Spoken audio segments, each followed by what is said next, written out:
Nagaroor police station പരിധിയിൽ പോലീസിനെ വാഹനം തടഞ്ഞ് ആക്രമിക്കാൻ ശ്രമിച്ച സംഭവത്തിൽ 9 പേർക്കെതിരെ ജാമ്യമില്ലാ വകുപ്പ് പ്രകാരം കേസെടുത്തു.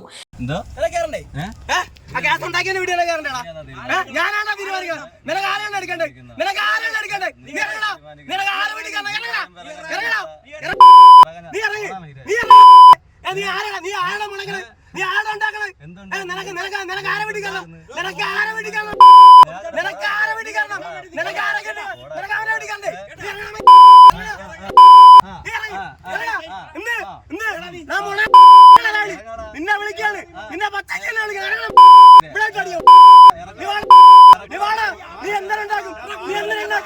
കഴിഞ്ഞ കുറച്ചു ദിവസങ്ങളിലായി ഈ മേഖലയിൽ രാഷ്ട്രീയ സംഘർഷങ്ങൾ നിലനിന്നിരുന്നു. ഇതുമായി ബന്ധപ്പെട്ട് പോലീസ് നടപടി സ്വീകരിക്കുന്നതിനിടയിലാണ് SIക്കെതിരെ 9 പേരടങ്ങുന്ന സംഘം ആക്രമണത്തിനെത്തിയത്. ഡിവൈഎഫ്ഐ പ്രവർത്തകരുടെ വീടുകളിൽ പോലീസ് നോട്ടീസ് നൽകാൻ എത്തിയപ്പോഴാണ് പ്രവർത്തകർ സംഘം ചേർന്ന് പോലീസിനെ തടയുകയും അസഭ്യം പറയുകയും ചെയ്തത്. മേഖലയിൽ സംഘർഷാവസ്ഥ നിലനിൽക്കുന്നതിനാൽ മുൻകരുതൽ നടപടിയായി മറ്റ് പോലീസ് സ്റ്റേഷനുകളിൽ നിന്നും കൂടുതൽ പോലീസ് സംഘത്തെ നഗരൂർ പോലീസ് സ്റ്റേഷനിൽ വിന്യസിച്ചിരിക്കുകയാണ്. വിസ്മയ ന്യൂസ്, നഗരൂർ.